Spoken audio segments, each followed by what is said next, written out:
Selamat pagi, Bu. Perkenalkan, dengan saya Dr. Luisa yang menjaga Poliklinik Umum pada hari ini. Dengan Ibu siapa? Dengan Ibu Rizka. Baik, Ibu Rizka ya. Jadi pada hari ini saya akan melakukan pemeriksaan kesadaran atau GCS pada Ibu ya, Bu. Apakah Ibu bersedia? Sedia, Dok. Ya, baik. Di sini selanjutnya posisi pemeriksa berada di sebelah kanan pasien. Di sini saya akan melakukan pemeriksaan respon mata ya, Bu. Ya baik, pada Ibu yaitu skornya adalah 4, di mana Ibu dapat membuka mata tanpa saya suruh dan aware terhadap sekitar. Baik, selanjutnya adalah pemeriksaan respon mata. Baik, Ibu silakan untuk membuka mata, Bu. Ya baik, di mana pada pasien ini skornya adalah 3, di mana pasien merespon terhadap suara dengan cara meminta pasien membuka mata. Selanjutnya adalah pemeriksaan respon bicara atau verbal. Ya baik, Ibu pada saat ini berada di mana, Bu? Di klinik. Oke, sekarang pagi, siang atau malam? Pagi. Oke. Dan Ibu mengenali siapa saya? Kenal, dokter. Ya. Baik, di mana pada pasien yaitu skornya adalah 5, pasien dapat berorientasi baik, yaitu dapat menyebutkan waktu, tempat, orang dengan benar. Selanjutnya adalah pemeriksaan respon bicara atau verbal. Baik, Ibu sekarang sedang ada di mana? Di rumah. Oh iya, baik. Sekarang pagi, siang, atau malam ya, Bu? Siang. Baik, Ibu kenal siapa saya? Enggak. Baik, untuk pasien ini skornya adalah 4, di mana pasien ini merasa bingung atau disorientasi, tetapi dapat mengucapkan kalimat, namun ada disorientasi pada waktu dan juga tempat. Selanjutnya adalah pemeriksaan respon gerakan motorik. Baik, Ibu silakan untuk menggerakkan tangannya ke samping, Bu. Sisi sebelahnya lagi. Ya, baik. Di mana pada pasien ini skornya adalah 6, yaitu dapat menuruti perintah dengan cara menyuruh pasien mengangkat tangan. Baik, selanjutnya adalah pemeriksaan respon gerakan atau motorik. Baik, Ibu silakan untuk menggerakkan tangannya ke samping, Bu. Ya. Selanjutnya saya akan melakukan penekanan pada bagian supraorbital.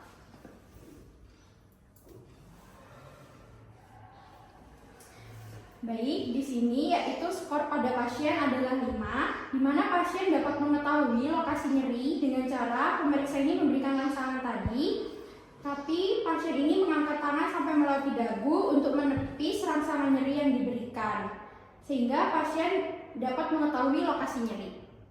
Jadi, untuk nilai GCS pada pasien ini yaitu adalah 15, sehingga dapat dikatakan normal atau kompos mentis. Hasil dari pemeriksaan GCS pada pasien yaitu didapatkan 12, yang artinya pasien ini apatis. Selamat pagi, Bu. Perkenalkan, dengan saya Dr. Luisa yang menjaga poliklinik pada hari ini. Dengan Ibu siapa? Ibu Rizka. Baik, Ibu Rizka. Di sini saya akan melakukan pemeriksaan meningeal sign. Apakah Ibu bersedia? Sedia. Ya, baik. Sebelumnya saya akan mencuci tangan melangkah terlebih dahulu ya, Bu. Baik, selanjutnya di mana posisi pemeriksa berada di sebelah kanan pasien dan pasien dalam posisi berbaring telentang atau supinasi. Baik, selanjutnya yang pertama-tama saya akan melakukan pemeriksaan kaku kuduk atau nuchal rigidity. Di sini saya memastikan tidak ada jejas pada vertebra cervicalis. Permisi ya, Bu ya. Ya baik, tidak ada jejas. Selanjutnya pemeriksa menyingkirkan bantal pasien. Selanjutnya pemeriksa merotasikan kepala pasien ke kiri dan ke kanan untuk memastikan pasien sedang dalam keadaan rileks. Permisi ya, Bu. Selanjutnya pemeriksa menempatkan tangan kiri di bawah kepala pasien yang sedang berbaring dan tangan kanan pemeriksa di atas dada pasien. Permisi ya, Bu. Selanjutnya, pemeriksa memfleksikan pasien ke depan sampai dagu menyentuh dada bila memungkinkan. Secara normal, leher dan dagu dapat difleksikan ke depan dengan mudah. Baik, pada pasien pemeriksaan kuku kuduknya ini negatif, sehingga artinya normal. Selanjutnya adalah pemeriksaan Brzezinski 1, di mana pasien berbaring terlentang atau supinasi tanpa bantal kepala. Pemeriksa berada di sebelah kanan. Lalu pemeriksa menempatkan tangan kiri di bawah kepala pasien yang sedang berbaring dan tangan kanan pemeriksa di atas dada pasien. Pemeriksa melakukan fleksi kepada pasien secara cepat sampai dagu menyentuh dada pasien bila memungkinkan. Baik, untuk hasil pemeriksaan Brzezinski 1 yaitu hasilnya negatif atau normal karena pada saat fleksi kepala tidak terjadi fleksi involunter kedua tungkai pada sendi lutut. Selanjutnya adalah pemeriksaan Brzezinski 2 di mana pasien berbaring terlentang atau supinasi tanpa bantal kepala. Pemeriksa berada di sebelah kanan pasien, lalu pemeriksa mengangkat salah satu tungkai kaki dan memfleksikan lutut pasien sampai menyentuh perut sambil mengamati tungkai atau kaki yang kontralateral ikut fleksi atau tidak. Permisi ya Bu. Selanjutnya saya akan melakukan pada sisi kontralateral.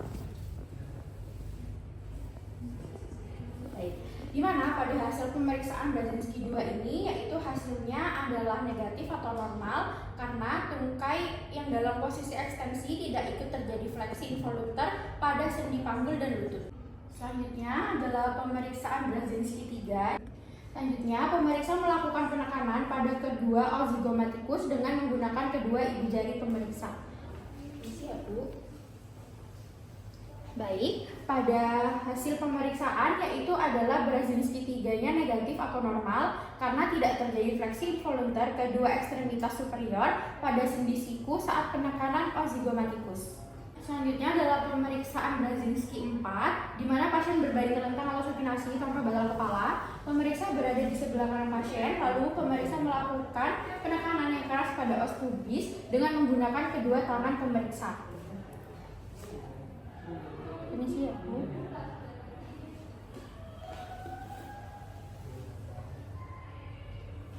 Baik, pada hasil pemeriksaan Brzezinski 4-nya yaitu adalah negatif atau normal karena tidak terjadi fleksi involunter kepada kedua tungkai sendi lutut. Selanjutnya adalah pemeriksaan Kerneck-Sain di mana pasien berbaring terlentang atau supinasi, pemeriksa berada di sebelah kanan pasien, lalu pemeriksa mengangkat tungkai kaki, memfleksikan pada 90 derajat, kemudian memfleksikan lutut 90 derajat. Pemeriksa meluruskan lutut sampai membentuk sudut 180 derajat.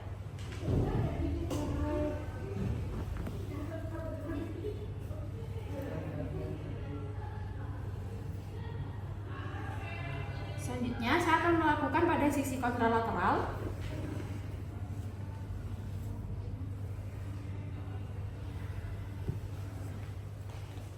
Baik, untuk hasil pemeriksaan Kerneck-Sain-nya adalah negatif atau normal karena ekstensi lutut mencapai minimal 135 derajat.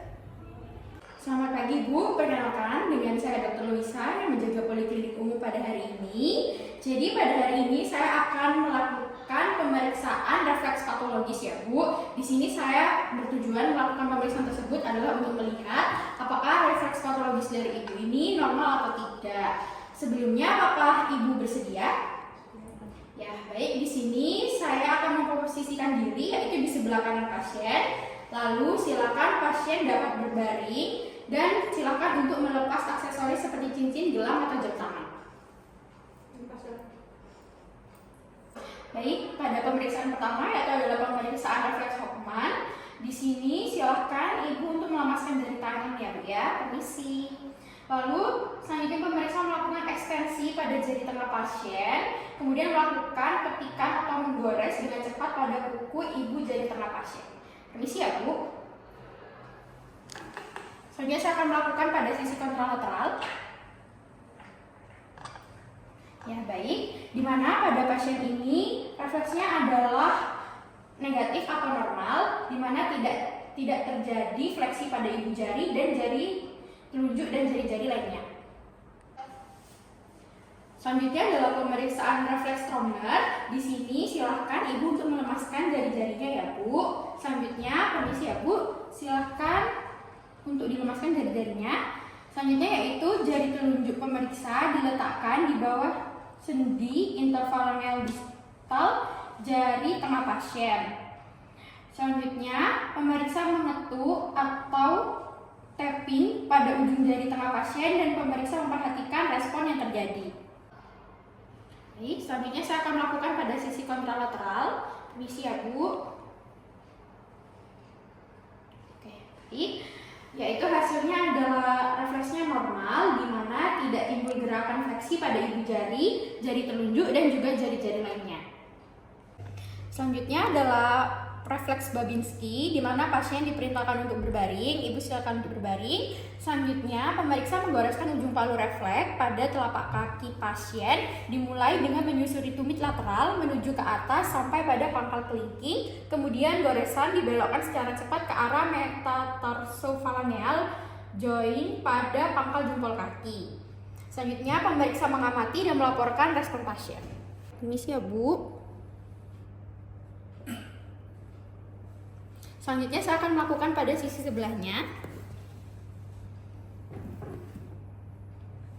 Oke, baik. Untuk hasilnya adalah negatif, di mana tidak ada respon dorsofleksi pada ibu jari disertai pemekaran jari-jari yang lain. Selanjutnya adalah refleks cadok, di mana pasien diperintahkan untuk berbaring dan pemeriksa menggoreskan dan menekan ujung palu refleks mulai dari bagian inferior malleolus lateralis sampai kulit dorsum pedis bagian lateral berlawanan arah jarum jam. Selanjutnya pemeriksa mengamati dan melaporkan respon pasien.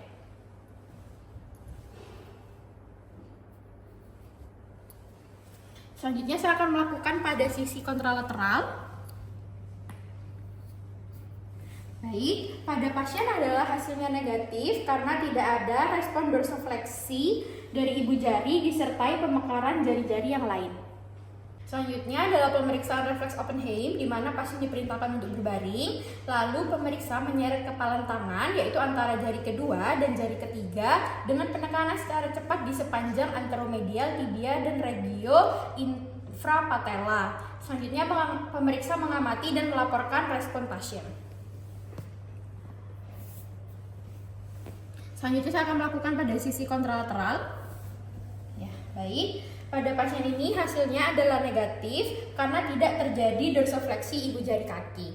Selanjutnya adalah pemeriksaan Rossolimo, di mana pasien diminta untuk berbaring, lalu pemeriksa mengetuk ball of foot atau di bawah jari kaki kedua atau permukaan pelantar kaki dengan menggunakan palu refleks. Dan selanjutnya pemeriksa mengamati dan melaporkan respon pasien.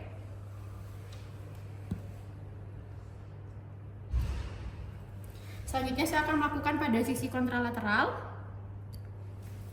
Baik, hasilnya adalah negatif karena pada pasien tidak terdapat pelantar dari fleksi jari-jari, khususnya jari yang paling kecil.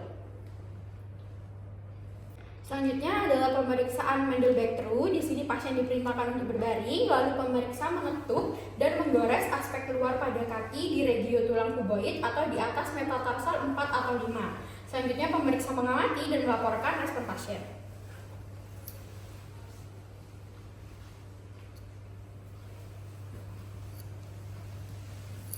Baik, untuk hasilnya adalah negatif, di mana pasien tidak terdapat pelantar fleksi jari-jari, khususnya jari yang paling kecil.